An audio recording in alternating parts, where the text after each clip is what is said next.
Alhamdulillah di siang ini kita bisa berkumpul kembali untuk berthalabul ilmi, dan pembahasan di siang ini kita akan membahas soal su'ul khatimah atau kematian yang buruk. Ma'asyiral muslimin wal muslimat, ibu bapak yang dimuliakan Allah Subhanahu wa taala. Arti daripada su'ul khatimah secara global adalah orang yang diwafatkan Allah Subhanahu wa taala dalam keadaan bermaksiat kepadanya. Itu inti daripada su'ul khatimah. Nabi SAW saking takutnya terhadap su'ul khatimah ini sampai mengajarkan sebuah doa yang itu senantiasa kita baca dalam setiap sholat kita, di mana Nabi SAW mengajarkan 4 perlindungan sebelum kita salam setelah tasyahud akhir. Nah, salah satu yang diajarkan Nabi SAW adalah berlindung dari fitnah al-mamat, fitnah kematian. Kan di situ Allahumma inni a'udzubika min adzabi jahannam wa min adzabil qabri wa min fitnatil mahya wal mamat wa min fitnati syarri masihid dajjal. Nah, di sini ada kalimat dari fitnah kehidupan dan fitnah kematian. Para ulama mengatakan maksudnya fitnah kematian di sini supaya kita tidak terjerumus kepada kematian yang buruk. Artinya su'ul khatimah. Bahkan Ummu Salamah radhiyallahu anha bertanya kepada Nabi SAW ketika Nabi terus mengulang-ulang kalimat ya muqallibal qulub tsabbit qalbi ala ta'atik. Wahai zat yang membolak-balikan hati, tetapkan hatiku di atas ketaatan kepadamu. Ini dibaca Rasul dalam salatnya. Sehingga saking seringnya Rasul membaca doa ini dalam salatnya, Ummu Salamah bertanya, kenapa Anda terus membaca doa ini? Maka Nabi SAW mengatakan, ya Ummu Salamah, sesungguhnya hati manusia itu berada dalam genggaman Allah. Allah bisa saja membolak-balikan sesuai dengan kehendaknya.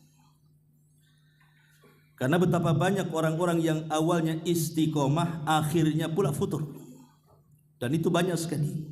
Nanti saya kisahkan beberapa kisah dari zaman dulu sampai di zaman Nabi, sampai kisah-kisah nyata. Bagaimana kisah-kisah ini menginspirasi kita akan takutnya su'ul khatimah ini. Ma'asyiral muslimin yang dimuliakan Allah Subhanahu wa taala. Dahulu di zaman Nabi SAW, hadis ini dikeluarkan Imam Bukhari dalam kitab Al-Jihad. Jadi dalam sebuah peperangan, dan riwayat perang Uhud, dan kita tahu perang Uhud ini perang kekalahan kaum muslimin. Di Badar kaum muslimin menang, di Uhud pula kalah. Jadi dalam perang Uhud ini ada seorang sahabat yang dikenal oleh sahabat-sahabat yang lainnya kayaknya susah seperti dia, karena dia banyak membunuh musuhnya dengan tombaknya. Akhirnya kemudian Allah takdirkan dia pun meninggal. Kemudian dibicarakan soal meninggalnya ini oleh para sahabat Nabi, bahwa tidak ada orang yang semisal dia dalam pertempuran, bahwa dia akan mati syahid dan dia di sorga. Tapi Nabi SAW mengatakan kepada para sahabat, man arada an yanzura ila ahlin nar falyanzur ila hada. Apa kata Nabi? Siapa di antara kalian yang ingin melihat orang yang termasuk penduduk neraka, lihat orang itu. Sahabat kaget, bagaimana Rasul bisa mengatakan orang itu dari penduduk neraka? Padahal ketika bertempur berperang banyak musuh dibunuh dia. Akhirnya dia mati. Jadi penasaranlah para sahabat ini. Akhirnya coba meneliti kematiannya. Rupanya kematiannya ketika dadanya tertusuk tombak. Dia tidak tahan dengan tombak itu. Akhirnya kemudian dia paksakan tombak itu dimasukkan lebih dalam ke dalam perutnya, akhirnya meninggal. Berarti dia bukan mati syahid tapi mati bunuh diri. Harusnya kan dicabut tombaknya, ini malah dimasukkan lagi supaya cepat mati. Disinilah hadis Nabi SAW mengatakan, terkadang ada seorang hamba jarak dia dengan neraka itu jarak dia dengan sorga itu tinggal 1 hasta. Tetapi dia melakukan amalan ahli nar, penduduk neraka, akhirnya dia dibelokkan jalannya, yang tadinya harus masuk sorga dimasukkan pula ke neraka. Ma'asyiral muslimin wal muslimat rahimani wa rahimakumullah. Lihat bagaimana ngerinya kematian su'ul khatimah ini. Padahal orang yang berjihad ini sudah meninggalkan keluarganya, meninggalkan hartanya, dia pun mempertaruhkan jiwanya. Yang harusnya dia masuk sorga, masuk neraka pula dia. Karena diakhiri bukan dengan mati syahid, tapi diakhiri dengan al-intihar, bunuh diri. Ma'asyiral muslimin yang dimuliakan Allah Subhanahu wa taala. Ibrahim alaihi salatu wassalam, Nabi Allah Ibrahim alaihi salatu wassalam, ketika menjelang ajalnya, Allah Subhanahu wa taala berfirman kepadanya, "Kaifa wajadtal mauta ya Ibrahim?" Jadi Ibrahim ketika sakaratul maut kemudian meninggal dunia.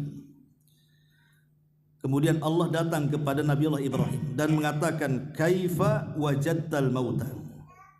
Bagaimana engkau mendapatkan kematian? Apa rasanya? Maka Nabi Allah Ibrahim mengatakan, "Kasafud ja'ala fi sufi aratabin thumma judiba." Kata Nabi Allah Ibrahim alaihi salatu wassalam, kematianku adalah seperti serulit yang dipendamkan kepada bulu-bulu kambing wol, kemudian disiram air, kemudian dicabut dengan paksa. Apa enggak rontok tuh bulu-bulu kambing itu?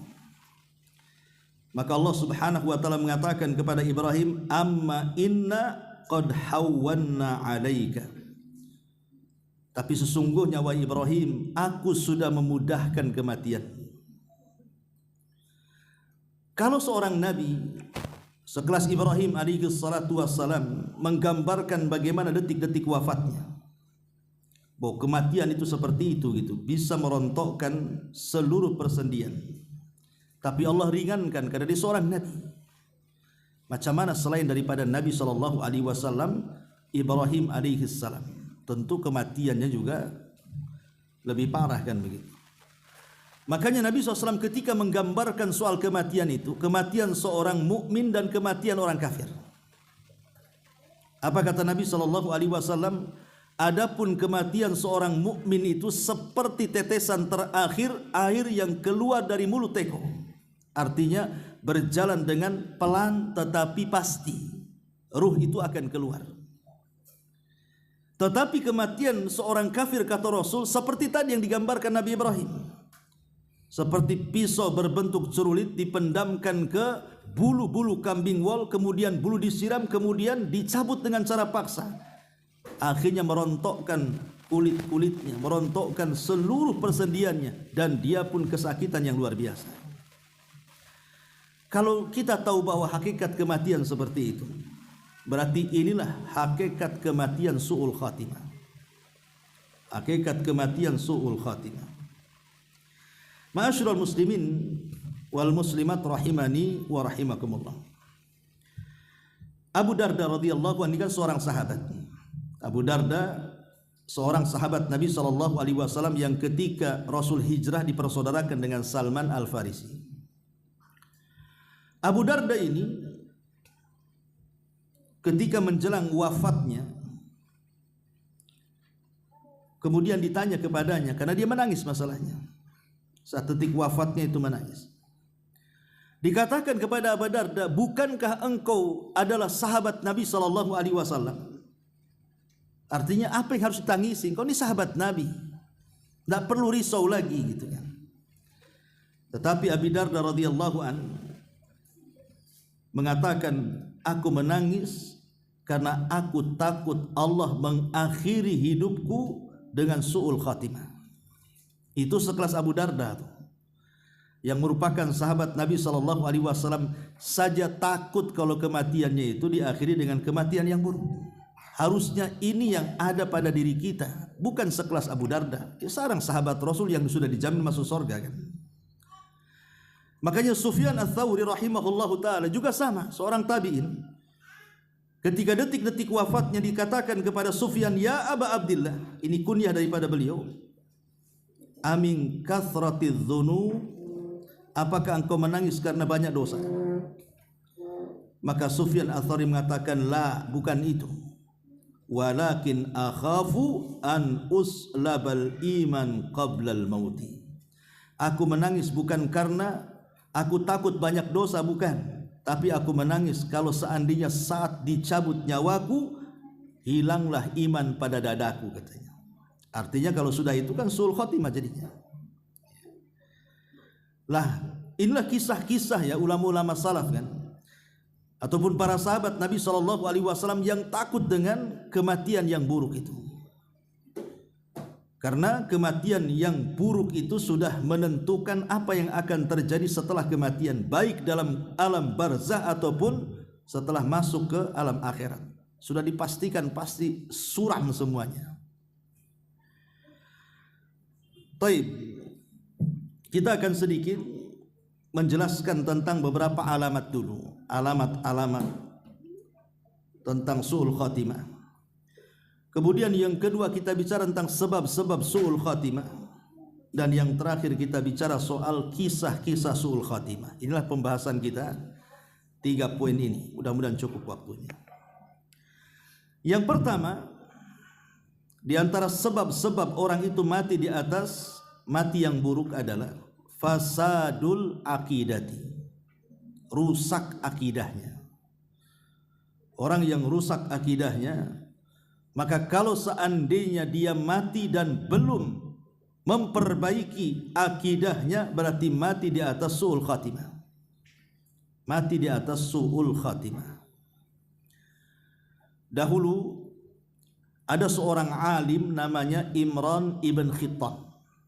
Imran ibn Khittan ini seorang ahli hadis di zamannya. Satu dunia belajar sama dia. Saking cerdasnya Imran ibn Khittan ini.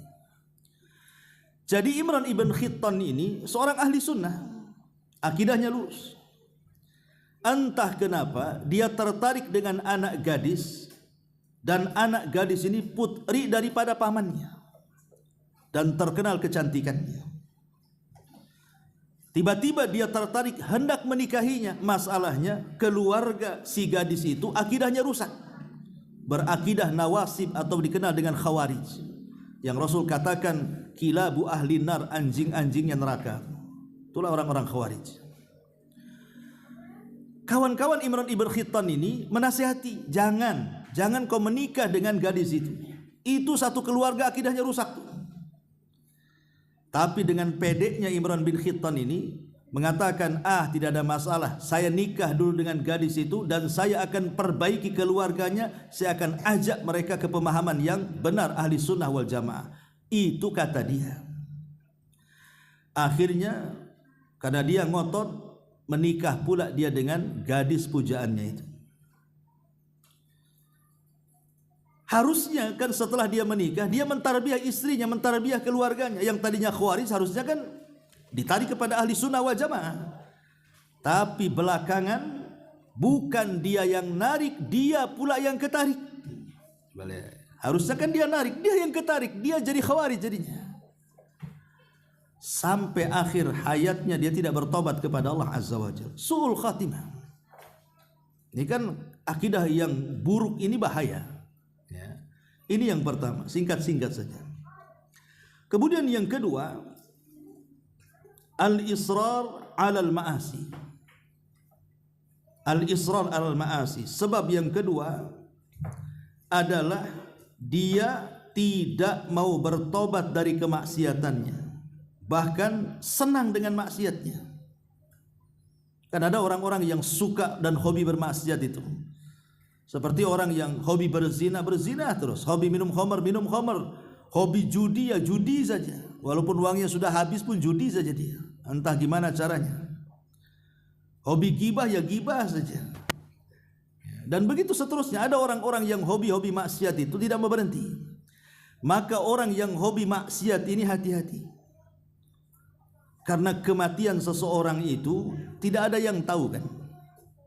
Makanya Allah mengatakan, wa ma tadri nafsum madza taksibu ghadan wa ma tadri nafsun bi ayyi ardin tamut. Seseorang itu tidak tahu mati kapan dia, di mana dia matinya, tidak tahu. Apalagi di zaman sekarang kematian-kematian mendadak ini kan banyak. Tahu-tahu sedang tidur datang tsunami, sedang tidur datang gempa, sedang tidur datang banjir, sedang naik motor di jalan tenang-tenang ditabrak orang atau nabrak orang kan gitu. Mati dia. Dan banyak kematian mendadak. Bas kecelakaan mati banyak di situ. Lah kalau sudah tahu kita ini kematian-kematian mendadak ini mudah menghampiri kita, maka harusnya orang-orang yang hobi dengan maksiat itu mengambillah ibrah dan pelajaran. Jangan-jangan pula dia menimpa aku. Sampai ada satu kisah seorang syekh bercerita. Jadi ada kuli panggul di pasar. Jadi kerjanya itu ya disuruh-suruh orang manggul kan gitu. Dan dia punya tenaga yang luar biasa. Kalau orang itu mungkin 1 karung, 2 karung dia bisa. Datang waktu sholat. Ketika datang waktu solat itu selalu diingatkan, wahai fulan sholli jamaatan, solatlah berjamaah. Nanti habis solat kan bisa kerja lagi. Dia pun enggan dan mengatakan, urusan apa engkau dengan aku, katanya. Ini urusanku, urus dirimu. Jadi dia menolak nasihat, suruh solat tak mau solat. Ingat bahwa Allah itu yuhmil wala yumhil. Artinya Allah itu terkadang membiarkan orang seperti itu sampai pada waktunya akan datang azabnya. Jadi satu hari, kata saya bercerita, dia sedang ada proyek mengangkat beberapa barang. Ketika dia mengangkat beberapa barang, beberapa karung itu, Allah takdirkan rupanya ada bekas kulit pisang di bawah. Diinjak pula lah kulit pisang itu. Taulah kulit pisang itu licin. Akhirnya dia jatuh. Kemudian bawaan yang dibawanya menimpa dirinya. Akhirnya dia pun pingsan. Kemudian dibawa ke rumah sakit. Ketika siuman, semua badannya tidak bisa digerakkan, hanya kepalanya saja. Kemudian ditanya orang ini, wahai fulan, sekarang kondisimu seperti ini, kira-kira kalau engkau punya cita-cita, apa yang engkau cita-citakan, katanya. Baru dia teringat dengan orang yang setiap hari menasihati dia, suruh sholat jamaah. Dia mengatakan, atamanna an usalli jamaatan. Sekarang aku tidak ada cita-cita lain, aku hanya ingin sholat jamaah, katanya. Coba, waktu sehat tak mau sholat, sudah tak gerak kecuali kepala, mau sholat pula dia. Itu kadang-kadang orang seperti itu. Kadang-kadang keinginan ibadah itu setelah Allah berikan ujian. Akhirnya sesaat kemudian dia meninggal dunia. Lah ini kan ketika orang kemudian terbiasa bermaksiat, meninggalkan kewajiban. Dan ingat, meninggalkan kewajiban itu lebih parah dosanya dibandingkan melakukan keharaman. Maknanya seperti ini, kalau kita berzina, kalau kita berjudi, kalau kita berghibah, kalau kita minum khamr, itu lebih ringan dosanya dibandingkan kita meninggalkan sholat. Karena kaidah para ulama itu, tarkul wajib asyad min irtikabil muharram. Meninggalkan yang wajib lebih parah dosanya dibandingkan mengerjakan yang haram. Karena kalau orang berzina, tahu dia dosa berzina, ya tidak kafir. Dia tahu itu dosa, cuman karena syahwatnya saja yang kuat, akhirnya berzina terus. Apakah kafir? Tidak kafir, kecuali dia halalkan zinanya. Tapi orang yang meninggalkan sholat, bisa kufur dia, bisa keluar dari Islam tanpa sadar. Karena Nabi SAW mengatakan perbedaan kita dengan orang kafir itu di sholat. Faman tarakaha faqad kafar. Siapapun yang meninggalkan sholat, maka dipastikan dia bisa kafir.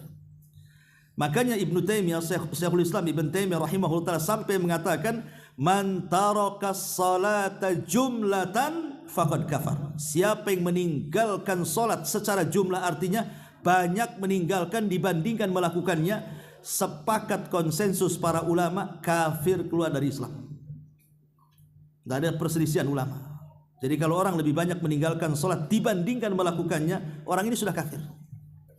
Yang jadi khilaf ulama itu kalau yang meninggalkan sekali-kali. Dia sholat terus, tapi sekali-kali kadang-kadang meninggalkan karena malas. Ini yang jadi perselisihan ulama, apakah dia keluar Islam atau tidak. Tapi kalau dia meninggalkan sholat lebih banyak dibandingkan melakukannya, jelas dia kufur. Kalau dia mati, su'ul khatimah. Ini harus dipahami, ma'asyiral muslimin wal muslimat rahimani wa rahimakumullah. Ini yang kedua. Kemudian yang ketiga, al-iqbal ala dunya wal insirafu anil akhirah. Terlampau mengejar dunia dan berpaling dari akhirat. Terlampau mengejar dunia dan berpaling dari akhirat.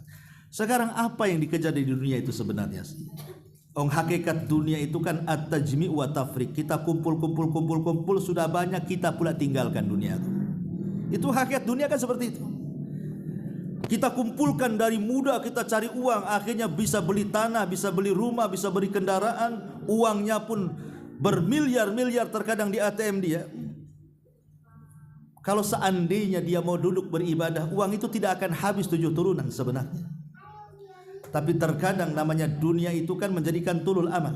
Terkadang lupa diri, terkadang usia yang harusnya istirahat beribadah 60 ataupun di atas 60 tahun, padahal dia sudah kaya itu, makin sibuk dengan dunia. Kan lihat orang seperti itu kan. Orang-orang yang sudah sukses di usia tua, bukannya istirahat itu malah mengembangkan usahanya malah.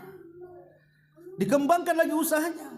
Di tempat sana, di tempat si daerah sana. Akhirnya disibukkan di masa tuanya bukan beribadah, masih ngitung saja kekayaan dia. Jama'a malan wa addada, yahsabu anna malahu akhlada.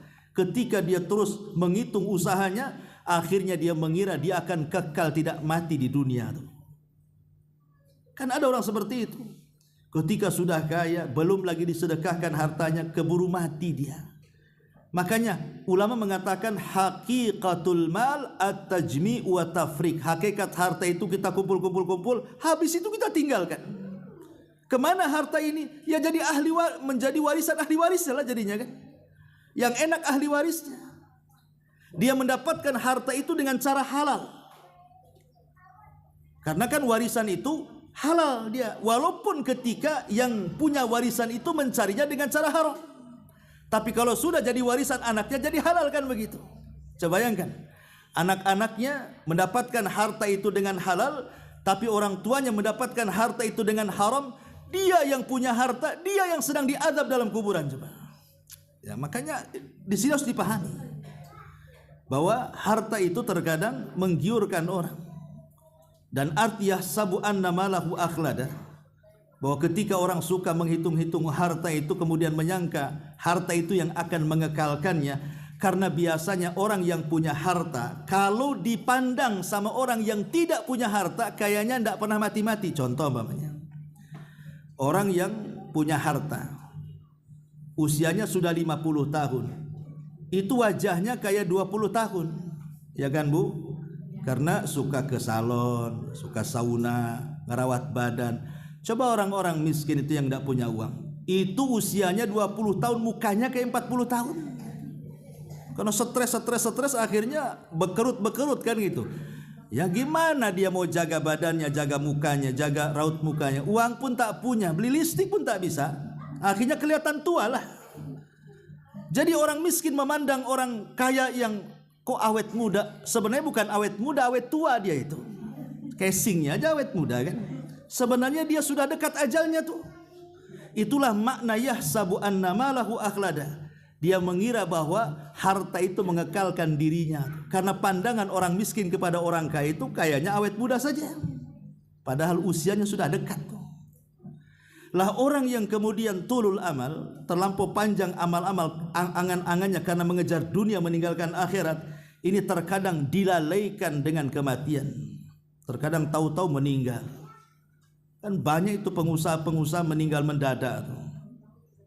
Belum sempat tobat tuh, hartanya belum dibagikan, belum disedekahkan, padahal Rasul mengatakan maluka ma akalta fa afnaita wa ma labista fa ablaita wa ma tasaddaqta fa abqaita. Hartamu yang kau makan habis, yang kau pakai usang, yang kau sedekahkan itulah yang akan membawa ke kuburan. Ini yang ketiga. Kemudian yang keempat, menyebabkan sul khatimah adalah mulazamatu rufaqai ghaira mutadayyinin. Berkawan dengan orang-orang yang tidak punya agama. Berkawan dengan kawan-kawan yang jelek, yang jahat, yang buruk akhlaknya. Dahulu di zaman Rasul ada orang musyrik namanya Uqbah bin Abi Mu'aid. Orang musyrik, dia terkenal ahli syair. Uqbah bin Abi Mu'aid ini.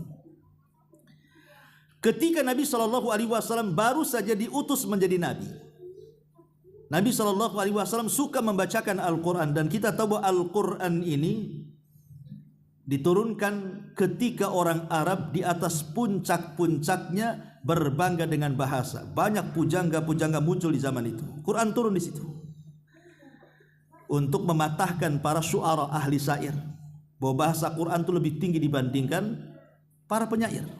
Ya.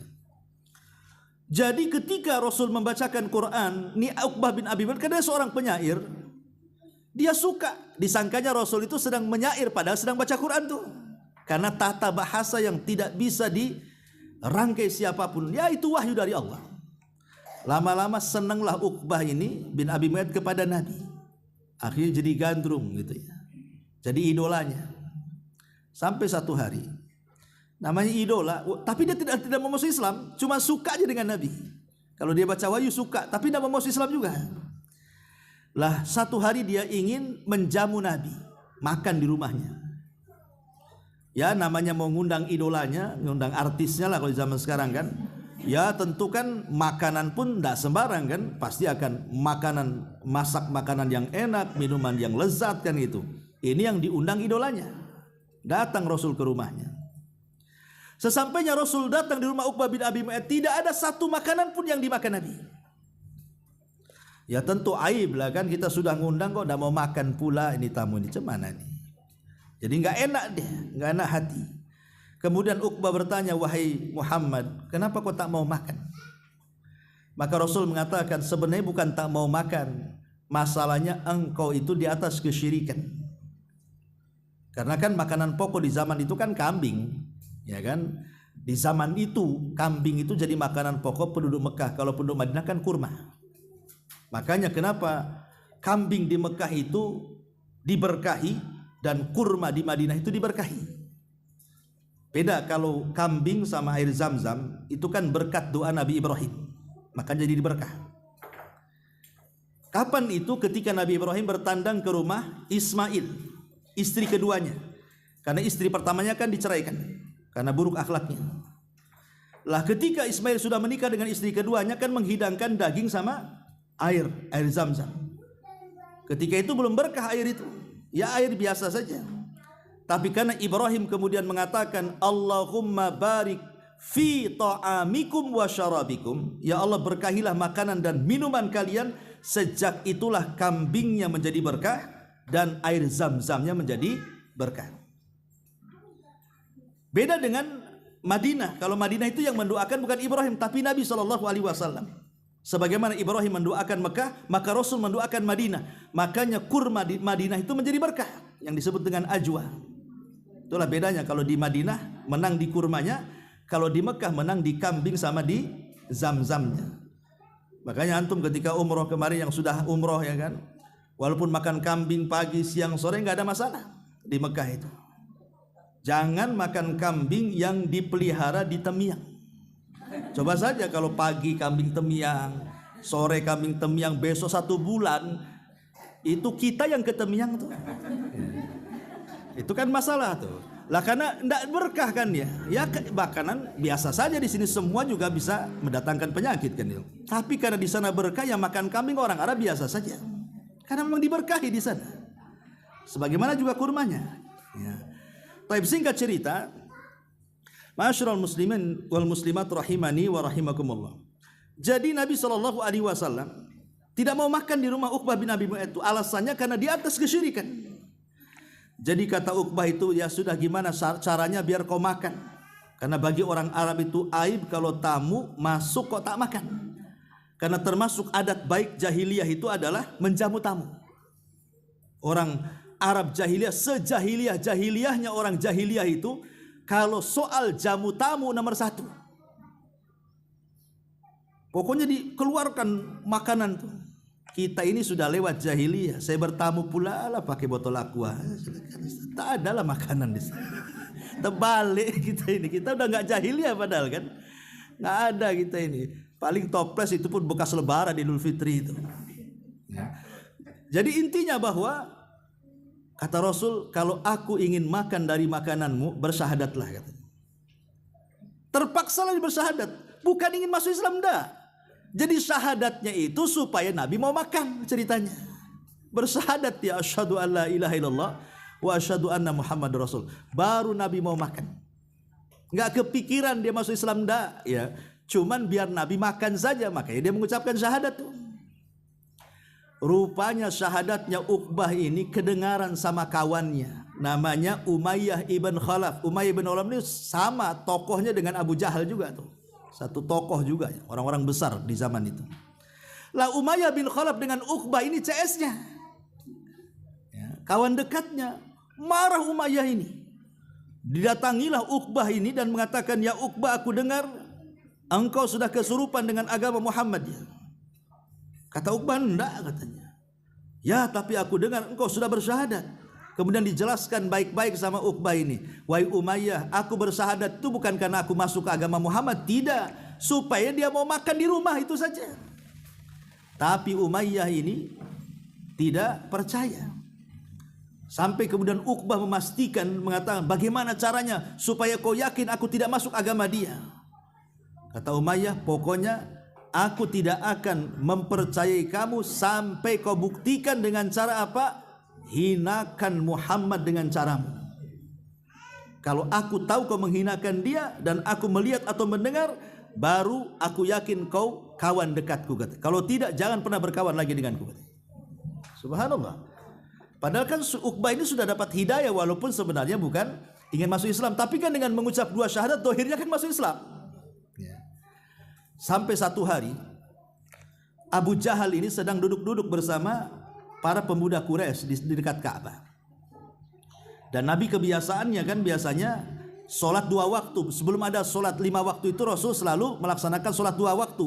Cuma 2 rakaat saja, 2 rakaat pagi dan 2 rakaat petang. Baru setelah peristiwa Isra Mi'raj ada sholat namanya sholat 5 waktu yang kita kenal tuh. Tapi sebelum ada peristiwa Isra Mi'raj itu sholat Rasul itu cuma 2 rakaat pagi dan petang saja. Jadi Abu Jahal mengatakan, sebentar lagi nih Muhammad kalau jam-jam segini nih, dia pasti datang sholat depan Ka'bah. Kemudian Abu Jahal mengatakan, man arada minkum an tadhu'a salah jazuri fulanin falahu kadha wa kadha. Siapa di antara kalian yang ingin meletakkan salah jazur itu kotoran unta yang baru disembelih itu, yang masih berdarah-darah itu. Siapa yang mau meletakkan salah jazur kotoran unta yang masih berdarah di pundak si Muhammad itu ketika dia sujud saat sholat, maka dia akan dapat ini dan itu, katanya. Dihadiahi oleh Abu Jahal. Uqbah ini kesempatan dia. Kenapa? Dia kan ingin membuktikan kepada Umayyah kawannya kalau dia masih setia kawan. Ini ada kesempatan menghina Nabi atas suruhan Abu Jahal. Ya kan? Langsung dia bangkit dan mengatakan apa? Saya, katanya, saya akan lakukan. Jadi lihat bagaimana perkawanan yang jahat ini. Dia melakukan itu karena apa? Ingin membuktikan perkawanan, kan? Dicarinya salah jazur. Allah takdirkan dapat pula tuh salah jazur itu, kotoran unta itu. Ketika Nabi sedang sujud, betul-betul diletakkan di atas pundaknya. Coba bayangkan. Ini kotoran unta beda dengan kotoran kambing. Kotoran kambing tak banyak, kotoran unta gede, banyak kan gitu. Sampai penuh punggung Rasul dengan kotoran unta itu. Datanglah Fatimah. Fatimah masih kecil ketika itu, belum balik, ya. Melihat ayahnya dihinakan, marah dia.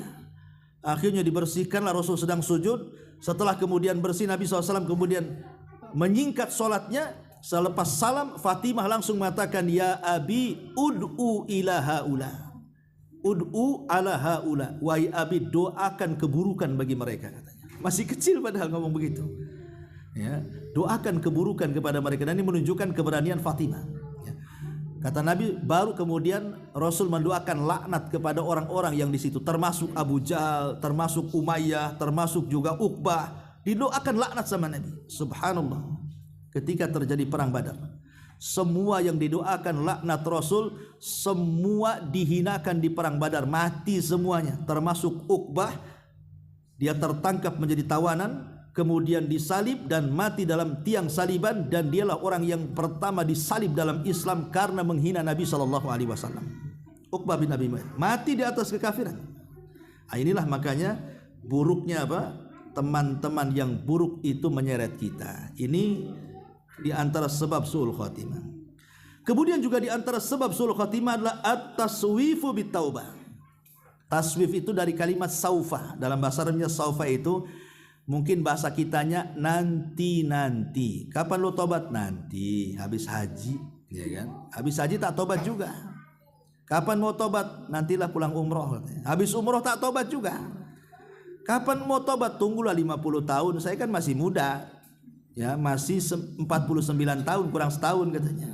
Nah, tunggulah 50 tahun. Habis 50 tahun tak tobat juga. Itulah orang yang suka menyanyikan nanti-nanti itu. Ingat bahwa kalimat nanti-nanti, saufa-saufa itu dalam bahasa Arabnya, itu kalimat yang bahaya, karena kalimat itulah yang menyeret kita kepada su'ul khatimah. Kalau ditanya kapan mau tobat, nanti. Kapan? Sampai mati dia bilang nanti. Nah, ini juga diantara hal yang bisa mengakhirkan tobat, akhirnya su'ul khatimah. Kemudian juga diantaranya para ulama mengatakan ta'alluqul qalbi bi ghairillah. Hatinya senantiasa tertambat kepada selain Allah. Tertambat kepada selain Allah tidak mesti harus ke berhala, tidak. Karena berhala di zaman sekarang sudah modern. Kalau di zaman Nabi Nuh itu kan Yaghus, Ya'uq, Nasr, itu nama-nama berhalanya kan.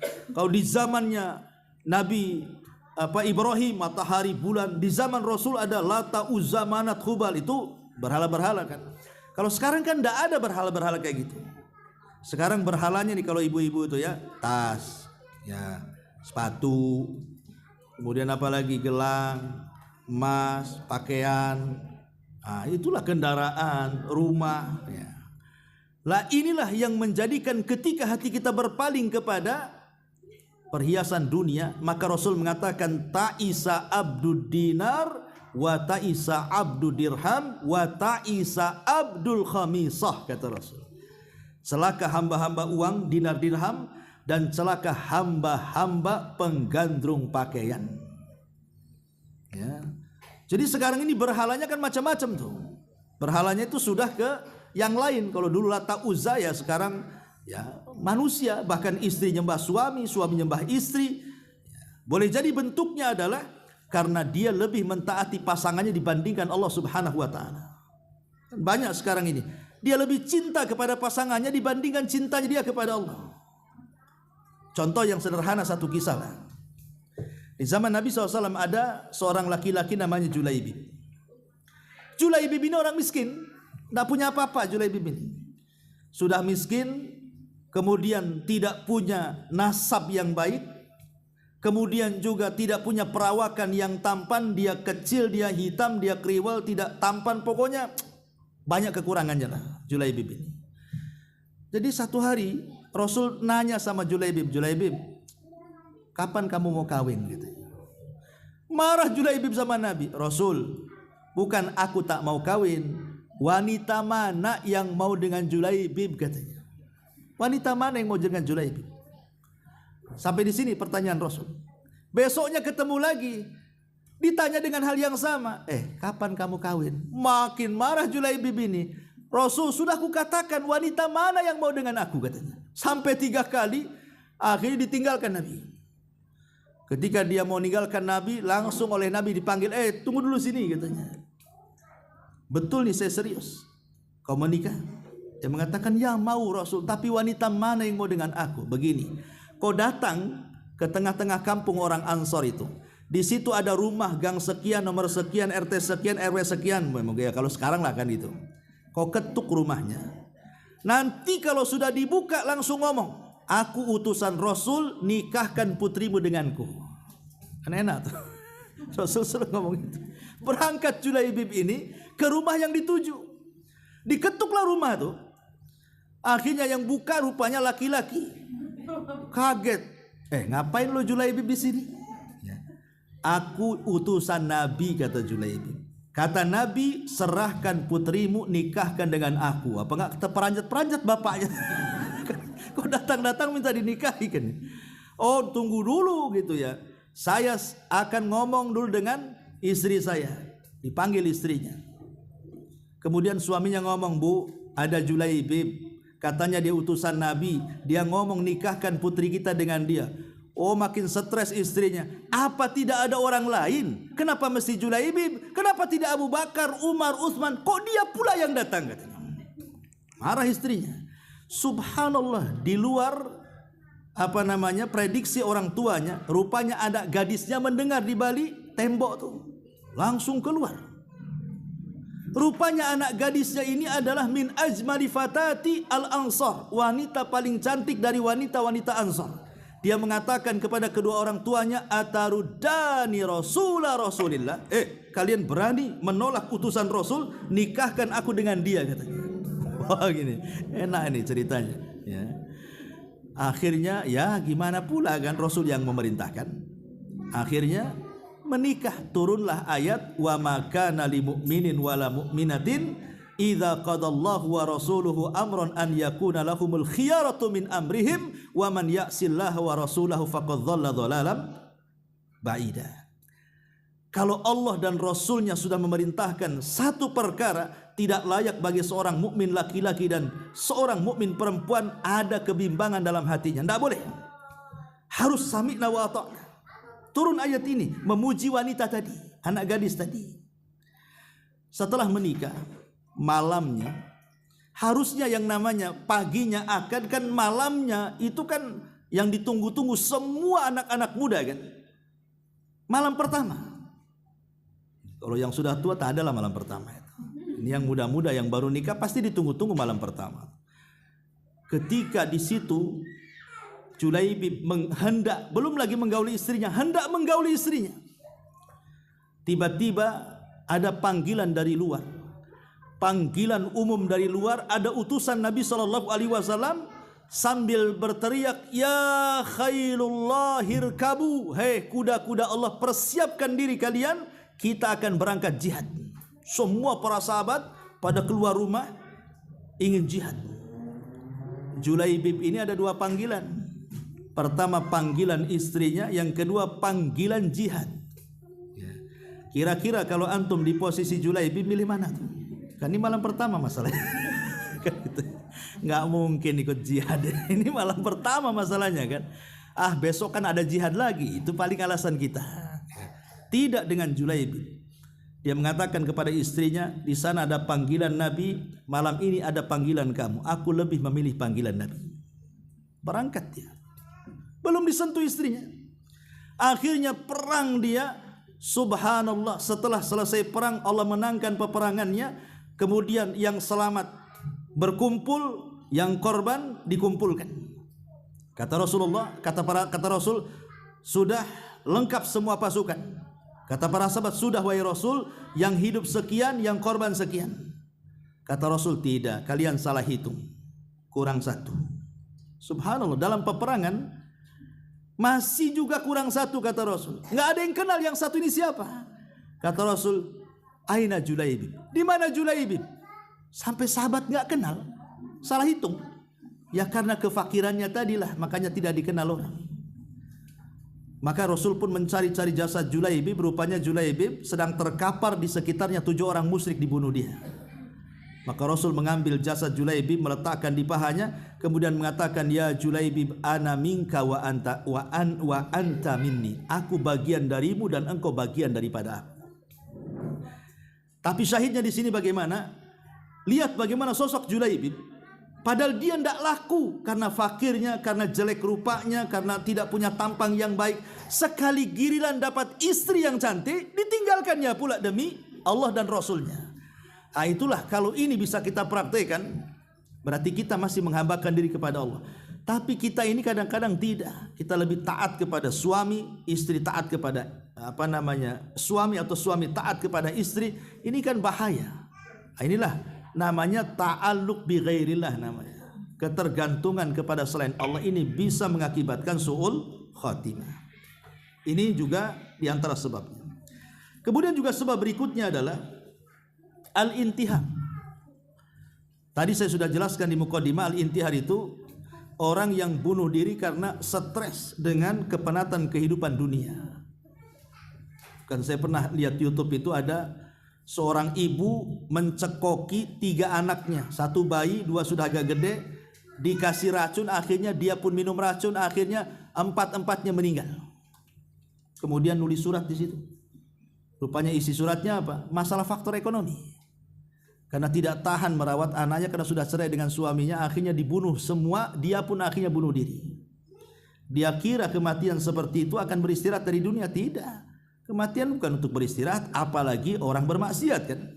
Ada pertanggungjawaban di sana. Nah, ini juga kadang-kadang orang bunuh diri ini kan karena kurang iman sebenarnya, kurang tawakal kan kepada Allah, akhirnya mengakhiri hidupnya seperti itu. Dan ini su'ul khatimah. Termasuk su'ul khatimah adalah orang-orang yang penuh penyakit dalam hatinya. Mungkin penyakit sombong, hasad, dengki, ujub, takabur, dan begitu seterusnya. Maka ini juga penyebab-penyebab orang su'ul khatimah. Tapi ini diantara sebab-sebabnya. Kita masuk kepada alamatnya. Seperti apa sih alamat su'ul khatimah itu? Yang pertama, al-mautu alal maksiyati. Ketika dia mati di atas maksiat, itu alamat dia su'ul khatimah. Lagi mabuk, mati, gitu ya. Lagi zina, mati. Lagi maksiat apa sajalah. Ibu lagi bergibah, mati. Hati-hati bu. Itu juga su'ul khatimah tuh. Ini yang pertama. Dan ini yang banyak. Ini yang banyak. Lihat coba kalau berita-berita di diskotik orang mati karena overdosis. Sampai saya ingat waktu saya di kampung tuh. Masih saya hidup di Jawa Barat dulu, masih kecil. Di Jawa Barat tuh dulu ada ya geng-geng, sama juga ada preman-preman desa lah kan itu. Jadi kerjanya mabok saja. Preman-preman desa itu kerjanya mabok, tapi kan tidak sehebat minuman keras hari ini. Kalau dulu tuh kan paling mabok pakai ada merek cap janggut dulu kan. Maboknya itu kayak anggur lah. Nah, itu udah maboknya orang dulu tuh. Jadi satu hari di desa saya itu ngadakan lomba minuman keras itu antar preman lah. Coba bayangkan, itu anggur dicampur sama spiritus. Spiritus kan untuk petroma kan. Coba bayangkan. Karena kurang keras itu anggur itu, dioplos dengan spiritus. Akhirnya kurang keras lagi, bukan dengan spiritus saja, dioplos dengan pil BK. Pil BK itu pil untuk anjing gila. Jadi itu kasih anggur, kasih spiritus, kasih pil BK lagi. Mabok lo malam itu. Besoknya 5 orang mati. Coba bayangkan. Mati itu. Termasuk kepala premannya mati. Subhanallah, kepala premannya mati. 1 minggu desa itu sepi. Orang dulu takut hantu. Karena matinya tak wajar masalah. Sampai diisukan aku ketemu dia sedang nongkrong lagi. Orang udah mati nongkrong lagi. Ini gimana ceritanya kan itu. Karena orang-orang dulu kan begitulah, ada keyakinan ke sana kan. Ya. Tapi lihat ada orang mati kayak gini. Ini istilahnya kisah nyata gitu ya. Kita saksikan waktu kecil di desa itu. Ya antum mungkin lebih paham dari daerah antum, mesti ada orang yang mati di atas maksiat itu. Nah ini alamat kalau mati di atas maksiat su'ul khatimah. Kemudian yang kedua, al-mautu saksi ala su'idzan billah. Kematian seseorang dan dia berburuk sangka kepada Allah. Dia berburuk sangka kepada Allah. Ya akhirnya kemudian mengakhiri dirinya lah. Ya, kenapa kok saya ini susah terus? Kenapa saya ini sakit terus? Ya, kok orang lain tak sakit? Kenapa saya ini kok masalah banyak terus? Kan? Itu kan suudzon itu kepada Allah. Padahal terkadang ya Allah berikan sakit, berikan masalah, berikan ujian itu terkadang kan untuk mengangkat derajat kita sebenarnya. Atau juga menghapuskan dosa-dosa kita yang banyak mungkin. Dulu kita banyak dosa, sekarang kita sedang diuji. Bisa saja untuk mengangkat derajat dan menghapuskan dosa. Tapi ada orang-orang itu karena tidak paham soal itu, akhirnya suudzon kepada Allah. Nah dengan suudzon itulah akhirnya mengakhiri dirinya. Ini justru su'ul khatimah dia. Ini alamat yang kedua. Alamat yang ketiga, insirafu syahsi anit taubah. Dia berpaling, kematian sebelum datang taubat. Jadi mati sebelum datang taubat, maka itu dipastikan su'ul khatimah. Kemudian juga ijtima'u iswidad al-wajhi wa ubusihi wa dhulmatihi indal maut. Terkadang Allah perlihatkan kematian seseorang itu dengan berubahnya warna wajah. Bisa saja yang tadinya putih menjadi hitam. Contoh sebuah kisah, ini kisah nyata. Dikisahkan oleh salah satu syekh ya, ketika berceramah tentang su'ul khatimah. Jadi dahulu di Riyadh itu ada seorang wanita namanya Maria, ya tentu nama samaran. Tapi Syekh ini mengatakan ya anggap saja namanya Maria. Ya untuk ya kode etik lah kan gitu, ketika menceritakan kan tidak boleh menyebut nama. Anggaplah inisial Anu gitu ya. Anggap saja Maria namanya. Ada namanya Maria? Afwan kalau ada kesamaan Bu ya. Mudah-mudahan nggak ada di sini namanya Maria. Karena ini cerita buruk masalahnya. Jadi ada seorang wanita kata Syekh ini namanya Maria. Sejak bangku kelas 1 SMA sampai kelas 3 SMA itu memang nakal sanakal-nakalnya si Maria ini. Ya sudah playboy ya, playboy laki-laki ya, apa kalau istilah perempuan. Pokoknya suka goda laki-laki dan sudah mulai merokok, sudah mulai kena narkoba. Ya. Sampai kemudian duduk di bangku kuliah juga gitu. Ganggu suami orang, macam akhirnya banyak masalah. Dan terakhir masuk kepada dunia hitam. Ya pelacuran, naudzubillah. Jadi satu hari Maria ini entah sakit karena apa, kemudian terbaring sakitnya. Kemudian dengan sakit itulah mengakibatkan kematiannya. Karena yang mengkisahkan ini semua rata-rata dari pemandi jenazah. Ya. Jadi yang memandikan jenazah si Maria ini ketika meninggalkan ditutup tuh pakai kain. Dan Maria ini orangnya putih, orangnya cantik, cakep pokoknya. Luar biasa lah, dipuji kecantikan. Jadi ketika pemandi jenazah ini masuk hendak memandikan si Maria ini, dia terkaget sekali ketika kemudian dia masuk ke tempat pemandian, disangkanya bukan Maria karena wajahnya menghitam. Udah tidak cantik lagi, hitam sudah nggak dikenali lagi. Apakah dia Maria atau bukan? Langsung ketakutan keluar. Akhirnya manggil keluarganya, betul nggak ini si Maria yang mau dimandikan? Ketika keluarganya masuk kaget juga. Ya, dan itu memang Maria. Jadi usut punya usut, seorang syekh yang hadir di situ bertanya sama keluarganya itu. Sebenarnya apa yang dilakukan putrimu? Kok seperti itu? Ya. Baru orang tuanya menceritakan yang sesungguhnya kepada syekh tadi. Bahwa anakku si Maria ini tidak pernah sholat. Dia tidak pernah sholat. Disuruh sholat tak mau, tak pernah sholat sampai dia meninggal. Dan dia hobi melakukan maksiat kepada Allah Azza wa Jalla. Ini kisah nyata, seorang syekh menceritakan. Lah terkadang ikhwatul fiddin kita bisa melihat kematian itu boleh jadi mungkin dengan bau busuk yang keluar atau mungkin badan yang berubah. Sampai ada satu kisah itu orang yang dimasukkan ke liang lahat, itu lehernya, kepalanya dihadapkan, kalau mayat itu kan kalau dimasukkan liang lahat kan diarahkan ke kiblat tuh. Dimiringkan ke lambung kemudian diarahkan ke kiblat. Ini mukanya tidak mau arah ke kiblat, setiap dikiblatkan muter lagi ke belakang. Muter lagi ke belakang sampai orang yang di dalam tuh ketakutan naik ke atas tuh. Padahal sudah mati, kok bisa dia berputar wajahnya nggak mau dihadapkan ke kiblat. Rupanya setelah ditanya keluarganya, karena semenjak dia hidup dia tidak pernah sholat sehingga tidak mau diarahkan ke kiblat saat kematiannya tuh. Nah, itu su'ul khatimah namanya. Ya. Jadi ini juga salah satu bentuk perubahan fisik saat meninggal. Kemudian juga rafdhu syahsi an yantika syahadatan. Terkadang saat detik-detik kematian, ada orang kalau ditalkin dengan 2 kalimat syahadat itu atau dengan kalimat syahadat la ilaha illallah itu tak mau. Dan itu banyak diceritakan. Ya, bahkan Imam Ibnul Qayyim itu banyak menceritakan kisah-kisah di zamannya. Bagaimana kematian sul khatimah itu. Sampai dia menceritakan tentang orang yang hobi main catur. Di zaman Ibnul Qayyim sudah ada orang main catur itu. Hobi main catur. Ya, mungkin ingatlah dulu antum yang di desa-desa, yang hidup desa sekarang udah jadi orang kota, orang Batam ya. Mungkin dulu kan permainan macam-macam, ada karambol, ada catur. Tuh kalau sudah karambol, catur itu udah lupa waktu kan. Sudah senang ya senang kalau ada yang main gaple, main remi, main apalah orang-orang dulu itu. Itu kalau ada orang main catur itu main saja. Datang waktu sholat gak peduli, main lagi, main lagi. Itulah keseharian dia. Sampai pada waktunya datang penyakit. Dan sakitnya mengantarkan dia kepada kematiannya. Lah Imam Ibnul Qayyim menceritakan orang ini. Apa kata Imam Ibnul Qayyim? Ketika detik-detik wafatnya tuh didatangkan ulama untuk mentalkin supaya dia mengucap kalimat la ilaha illallah. Qul ya gulam la ilaha illallah. Katakan wahai fulan kalimat la ilaha illallah. Tapi tidak ada yang keluar dari lisannya kecuali kalimat-kalimat satur itu. Qul la ilaha illallah, malah dia mengatakan sekak katanya. Coba bayangkan. Dikatakan la ilaha illallah, sekak. Sekak, akhirnya sampai kak terakhir mati dia. Coba orang itu kan, kata para ulama, ada istilah orang pikun itu kebiasaannya itu dibawa kepada sebelum pikunnya.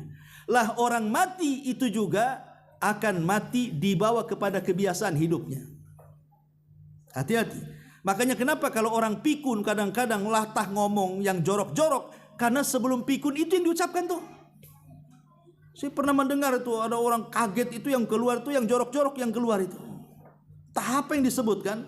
Padahal dalam Islam kan banyak dikir-dikir kan bisa lah dibiasakan kalau kepleset astagfirullah atau alhamdulillah ya enggak lah astagfirullah atau subhanallah kan bisa saja kan kita biasakan kalau kepleset kan. Ada orang kalau kepleset itu kagetnya ngomongnya lain itu. Ya. Kalau kepleset itu yang dibilang apa? Jangkrik umpamanya kan, jangkrik pula, apalah kan, nah, itu kan nggak bagus sih, kan banyak bahasa-bahasa. Lah orang seperti ini kalau pikun itu yang diucap tuh. Coba saja kalau orang pikun tuh ngomongnya jorok itu karena sebelum pikunnya itu yang diucap. Lah orang meninggal juga sama kata ulama. Orang meninggal itu disesuaikan dengan kebiasaan hidupnya. Kalau hidupnya di atas maksiat maka meninggalnya di atas maksiat. Kalau hidupnya di atas ketaatan yang meninggalnya juga di atas ketaatan. Makanya Allah mengatakan fa amman a'ta wattaqa wa saddaqa bil husna fasanu yassiruhu lil yusra wa amman bakhila wastaghna wa kadzdzaba bil husna fasanu yassiruhu lil usra. Di sini ada dua kalimat fasanu yassiru lil yusra dan fasanu yassiru lil usra. Apa maknanya? Maknanya fasanu yassiruhu kami akan mudahkan sebagaimana dia sudah mudah. Maksudnya begini, dia sudah mudah sholat 5 waktu, pasti akan dimudahkan untuk sholat sunnah siang. Kalau sudah dimudahkan sholat sunnah siang, pasti akan dimudahkan sholat sunnah malam. Orang itu kan bertahap kebiasaan kan. Orang kalau sudah terbiasa puasa Senin, puasa Ayyamul Bid, dia akan meningkat kepada puasa Kamis, Senin. Kalau sudah Senin Kamis biasa, sudah terbiasa, pasti akan meningkat kepada puasa Daud. Kan begitu orang itu, disesuaikan dengan kebiasaannya. Jadi ibadah itu melahirkan ibadah yang lain.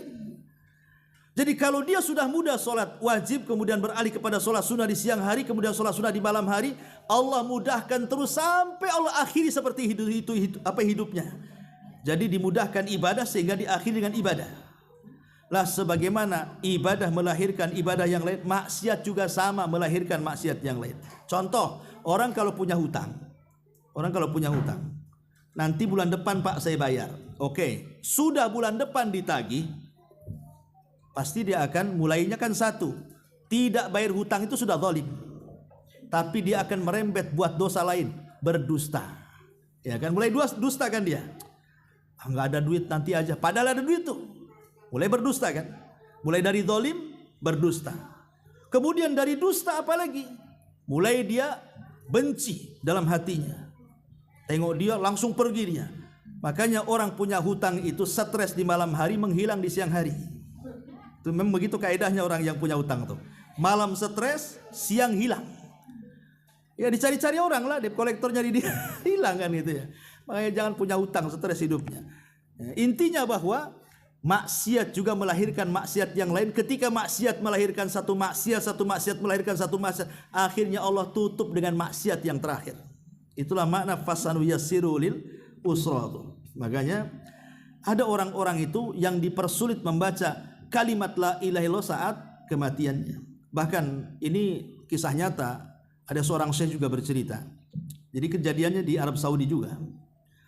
Jadi ada anak muda suka berzina. Ya, jadi walaupun orang sana pun ya tidak semua orang Arab bagus, ada juga yang keturunan Abu Jahal kan gitu ya. Tidak semua seperti akhlaknya Abu Bakar, ada juga yang jahat-jahat. Ya, mereka juga ada yang berzina juga, naudzubillah. Tapi kan tidak seperti kita. Jelas-jelas ada lokalisasinya, ada offline-nya, ada online-nya, macam-macam lah istilah kita ini. Di sana itu kan terbatas tempat maksiatnya. Tapi Syekh ini bercerita ada anak muda berzina dengan banyak wanita dan dia hafal namanya. Jadi setiap dia berzina dengan si anu dicatat namanya. Berzina si anu dicatat sampai entah berapa ratus dia berzina itu karena dia kaya. Sampai Allah takdirkan dia sakit, dengan sakitnya itulah dia akhirnya terakhir hidupnya. Sebab sakitnya mengakhiri hidupnya. Karena dia orang kaya, jadi keluarganya mendatangkan syekh maksudnya supaya ditalkin dengan kalimat la ilaha illallah. Tapi setiap ditalkin kul ya fulan la ilaha illallah, katakan wahai fulan la ilaha illallah, yang disebut bukan la ilaha tapi wanita yang pernah dizinahinya. Disebut satu-satu, dia hafal pula tuh. Sampai yang terakhir wanita yang dizinahinya baru dia mati. Auzubillah, coba ada kematian kayak gitu. Terbongkar aibnya dan diakhiri kematiannya bukan dengan tauhid tetapi dengan menyebut wanita-wanita yang pernah dizinahinya. Ini sul khotimah namanya. Auzubillah. Baik, kemudian juga di antara tanda-tanda sul khotimah adalah tahawun asy-syakhsi fi ada'il faraid wal wajibat. Ketika seseorang meremehkan hal-hal yang wajib, ya, enggak mau sholat, enggak mau puasa, udah kayak tak mau haji dan begitu seterusnya, kemudian dia meninggal dunia dan tidak dikenal melaksanakan kewajiban-kewajiban itu, maka dipastikan dia su'ul khatimah. Ini juga termasuk juga karahiyatu saksi lil mauti inda ihtidar.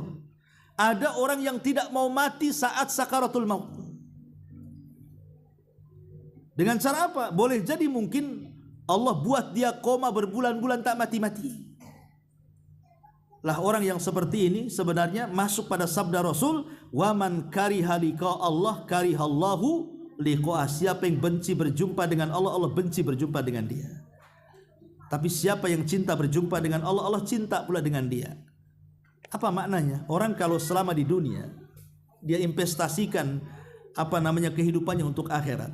Entah dia sedekah untuk membangun rumah, entah banyak tasbih untuk menanam tanaman di sorga, ya. Entah ibadah apa sajalah, intinya dia ingin bangun semua kekayaannya di sorga. Ini kalau mati maka senang dia. Kenapa? Karena supaya cepat masuk istananya.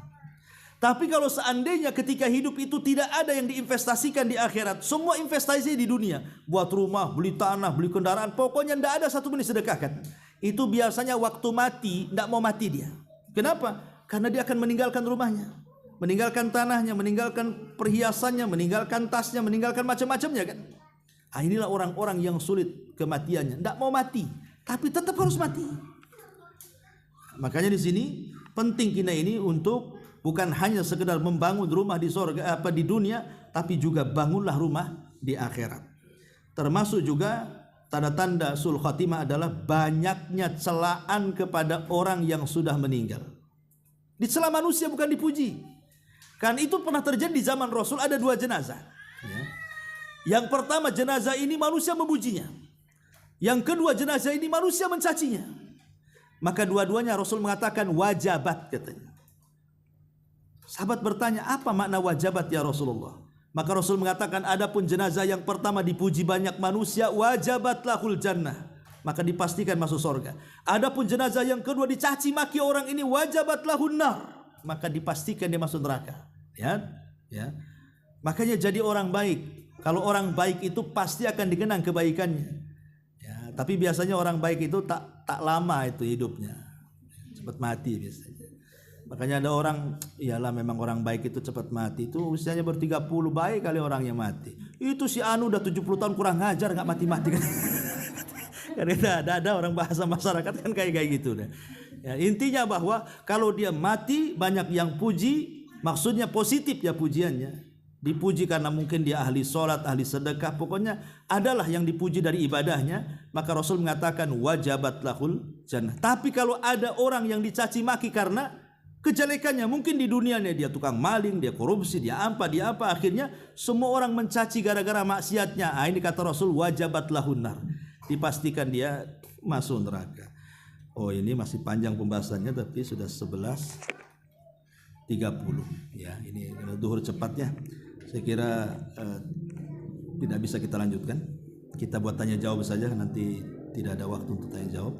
Tapi materi sampai di sini saja. Silahkan kita buat tanya jawab.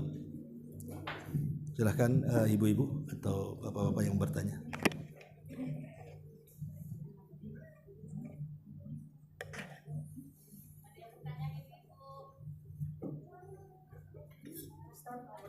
Iya, silakan.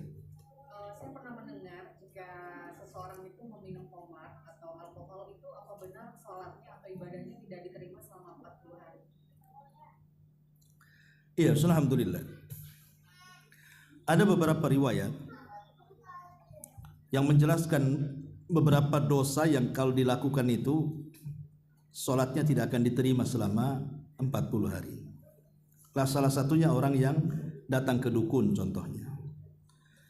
Datang ke dukun itu bukan untuk membenarkan, tidak hanya bertanya. Umpamanya kita ini tukang ojek, tukang antar, taulah ada penumpang minta diantar ke dukun. Kemudian sambil nemeni orang yang diantar ke dukun, tukang ojek ini nanya, hanya nanya aja. Kalau nasib saya gimana Pak Dukun? Dia sebenarnya nggak ada niat ke dukun, cuman karena ngantar orang sambil duduk nanya sekali. Oh, kata dukun begini, enggak yakin dia itu, cuman hanya iseng-iseng nanya. Kata Rasul, kalau dia bertanya walaupun tidak membenarkan, sholatnya 40 hari ditolak. Bagaimana kalau membenarkan? Bukan sholatnya lagi ditolak, keluar kau dari Islam, kata Rasul. Karena faqad bariya an syariati Muhammadin, dia telah berlepas dari syariat Muhammad. Yang jadi persoalan 40 hari ini maksudnya yang akan datang ataukah yang sudah dikerjakan? Nanti kan punya alasan orang. Kalau yang akan datang 40 hari tak diterima, bagus tak sholat aku? Nanti setelah 40 hari baru sholat. Pemahamannya kan itu. Bukan, pemahamannya adalah 40 hari yang sudah lewat. Yang sudah kita kerjakan 40 hari itulah ditolak pahalanya. Jadi lelah letih kita sholat, tahu-tahu nggak diterima. Lah salah satunya juga peminum khamar. Ya. Peminum khamar maksudnya yang sudah kecanduan, mudmin. Dalam bahasa Arab itu mudminul khamri. Mudmir itu artinya yang kecanduan, bukan yang sekali-kali dua kali, tidak. Memang dia kecanduan. Ya, maka sholatnya pun akan ditolak selama 40 hari. Jadi ini kan bahaya, ya, karena bagaimanapun khamr itu dikatakan oleh Rasul umul khaba'is. Umul khaba'is itu induk dari seluruh kerusakan. Sebab kalau sudah mabok bisa bunuh, sudah mabok bisa memperkosa, sudah mabok bisa mencaci maki. Orang mabok itu sumber kejahatan. Jadi semua kejahatan itu ada di khamr. Karena semua hal yang bisa dilakukan orang jahat bisa dilakukan karena dia mabuk. Tapi orang yang berzina belum tentu dia maling. Ya kan? Belum tentu dia maling, dia berzina karena dia habis syahwat. Tapi kalau minum khamr bisa berzina, bisa maling, bisa ini macam-macam tuh maksiatnya yang dilakukan. Namanya orang nggak sadar. Wallahu a'lam. Dan iya. Ada mentalkin itu, bismillahirrahmanirrahim. Lihat orangnya seperti apa yang kita talkinkan. Jangan sakit kepala antum talkin orang itu, nggak mau, masih lama matinya. Maksudnya yang sudah nampak naza gitu, yang udah nampak mungkin koma di rumah sakit. Dan lihat pergerakan lisan. Jadi pergerakan lisan dia dilihat. Jadi kalau kita ini talkinkan di telinga orang yang sakit, ingat ya, jangan terlampau cepat. Jangan juga terlampau keras, itu akan menyakiti orang yang ditalkin. Ya, perlahan lembut, kemudian didekatkan di telinganya. Coba eja satu-satu, la ilaha, sambil kita mengatakan la ilaha illallah itu, lihat ada gerakan nggak di lisannya. Kalau ada gerakan berarti kan dia ngikut. Kalau tidak ada gerakan berarti tidak ngikut. Kalau tidak ada gerakan, diam saja, cukup sekali saja ditalkin. Kalau terus-terusan akan menyakiti. Tapi kalau ada gerakan berarti dia mau ikut. Barulah kita boleh ulang 2 kali, 3 kali kan itu. Berarti dia mau mengikuti ucapan kita tuh. Dan subhanallah, ketika Rasul mengatakan lakinu mautakum bila ilaha illallah, talkinkan orang yang sedang sakaratul maut dengan kalimat la ilallah. Kata para ulama, tidak ada kalimat yang mampu diucapkan orang ketika sakaratul maut kecuali kalimat la ilaha illallah. Itu kalimat yang hanya satu-satunya kalimat bisa diucapkan orang itu. Makanya kita mentalkinkan itu. Cuman lihat gerakannya. Kalau ada gerakan, alhamdulillah lanjut. Tapi kalau tidak ada gerakan, tidak usah diulang. Memang dia tidak akan mengucapkan kalimat itu. Jadi hanya menyakiti saja. Kalau kita ngomong, namanya orang sakit. Itu adabnya. Wallahu a'lam.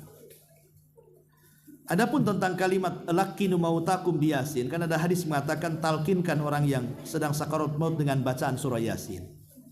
Semua hadis-hadis tentang masalah surah Yasin yang dibaca ketika meninggal itu tidak ada yang sahih. Semua lemah.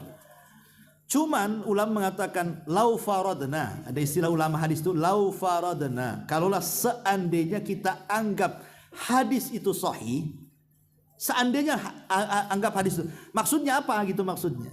Dengan baca surah Yasin itu, apakah mentalkin supaya si sedang sakaratul maut itu mengikuti surah Yasin? Ya mustahil, la ilaha illallah aja nggak bisa, masa surah Yasin pula diikuti? Ya, maksudnya ketika dia membaca surah Yasin saat detik-detik sakarat itu untuk memudahkan ruhnya keluar. Itu maksudnya. Ya, supaya ruhnya mudah keluar. Ini pun kalau hadis ini dianggap sahih. Itu tujuannya membaca surah Yasin itu. Wallahu a'lam. Taib, sampai di sini kita tutup. Subhanakallah bihamdika asyhadu an la ilaha illa anta astaghfiruka wa atubu ilaik. Allahu ta'ala alam.